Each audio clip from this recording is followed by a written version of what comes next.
Keep It Together. Written by Violet Gaze. On Tumblr.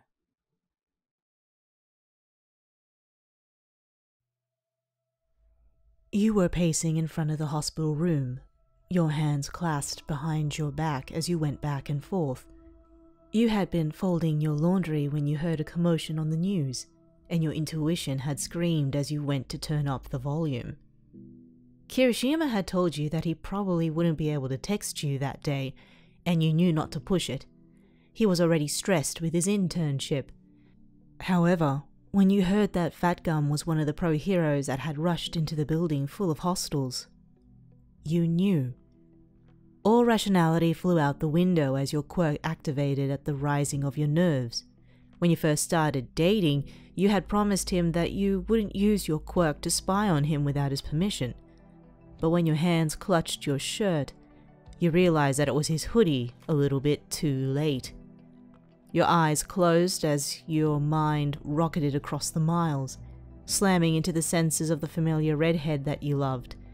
Pain lanced over your body so strongly that you vaguely noticed that you had fallen to your knees, and you viewed a fight through his wary gaze. A large villain was pummeling Fat Gum as Kirishima watched in horror, but his hardening quirk had been cracked, and blood flowed down his arms as he questioned his own validity. A sickening feeling of realization settled in your chest as Kirishima wheezed. Traveler, what are you doing? I don't want you to see me like this. Please, I'm a failure. Your quirk didn't allow you to communicate back with him. It only worked when you touched something that was recently in the possession of the person you targeted, and you were able to experience exactly what they were seeing or feeling for a short period of time. The only downside was that someone could usually spot your presence in their mind pretty easily, which was exactly what Kirishima had noticed. You wanted to scream at him that everything was going to be okay. You wanted to take all of his pain onto yourself. You wanted to mend his breaking soul with your practiced hands, piecing back together the hero that he tried so hard to be. Yet you were cursed to watch the man that you loved break in the face of the villains, beating himself up as he watched Fat Gum lose more and more of his protective fat. That is, until you felt his stubborn spirit swell. You felt yourself screaming for him to stop, but you could barely hear it as Kirishima strengthened his quirk. Listen, Traveler, I don't want you to feel this pain. I want you to know that I love you, no matter what happens next. I have to be the man that saves people. What would I do with myself if I just stood by and let these bastards win? You've got to disconnect from me. This is gonna hurt. You knew that you had to pull away, even if it felt like everything was in slow motion, as Kirishima ran back into the fight with renewed purpose. He was pushing himself too far. However, no matter how much you wanted to stay for the sake of your own anxiety, you respected his wishes. With a considerable amount of effort, you detached your consciousness from his and traveled the distance in mere seconds before slamming fully back into your own body. A sob ripped itself from your throat as you stumbled to your feet, your entire body buzzing with the sudden lack of pain. Tears flowed down your face as you grabbed your keys and ran out of your dorm without another glance back. Your mind wouldn't shut up as you made your way towards the scene as quickly as you could, just to be stopped by a police officer who wasn't letting anyone get closer to the action. What if he's dead? What if that villain broke his entire body? What if he couldn't save Fat Gum and had to live with the guilt? The irrational side of you wanted to go running towards the action, but you knew that you would just be a burden to the pros. Therefore, you were forced to wait in the closest parking spot that you could find. The radio kept you updated while you continuously refreshed Twitter, but you were pissed that it was all you could do. It had been agonizing. The waiting. Your mind circled between the worst possible outcomes to reassuring yourself that Kirishima would be fine. When the sound of emergency sirens filled your ears, though, not even the police could keep you back as you threw yourself out and sprinted over to where the ambulances were pulling up to the group of battered pros. Uraraka was the first of your classmates to notice you, and she hurried to your side. Traveler! You shouldn't be here! What are you doing?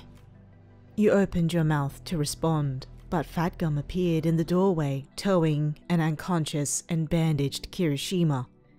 The entire English language left your brain as you hurried over to them, but someone roughly grabbed your arm and pulled you back.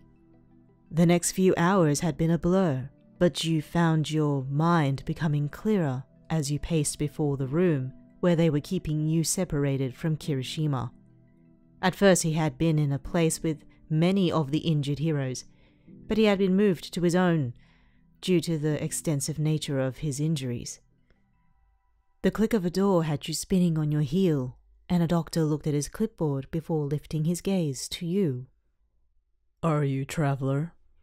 You could only nod as the doctor gestured to the door. The boy is allowing visitors now. He should be fine in a few days, but he's pretty bandaged up at the moment. You hated to be rude, but you pushed past the doctor with a quick, Okay, thank you so much, bye! threw open the door and slammed it shut behind you. The lights were dim in the little room, but Kirishima's red hair was unmistakable.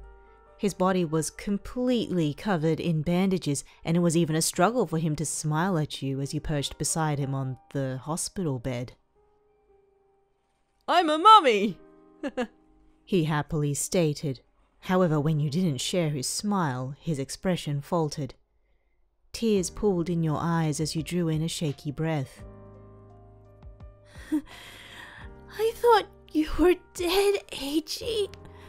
I'm sorry about using my quirk on you, but I've been so scared this entire day. You don't have to act strong in front of me, you know. You just went through a lot. And... Night Eye's dead.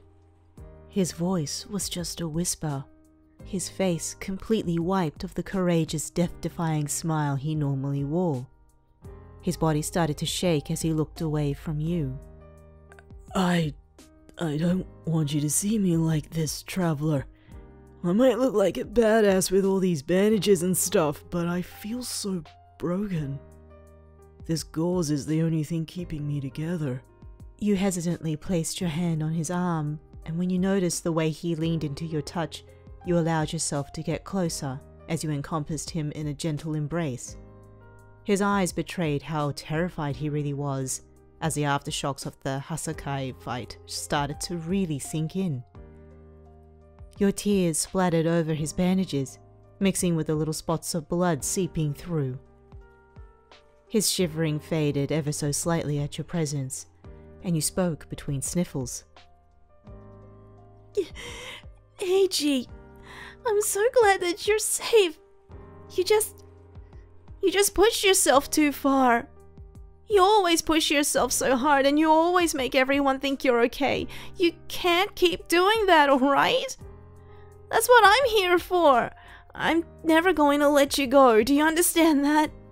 No matter what troubles await us, I won't be pushed away so easily. You've just got to promise me that you'll take better care of yourself. Kirishima leaned closer to you, muffling an Ow, as he wished more than anything to wrap his arms around you. He had lied about the gauze being the only thing keeping him together. He felt whole when you were around him, and that was when he allowed himself to be weak. Even if it was just for a few minutes, Kirishima let his strong facade slip as he embraced his weakness with you.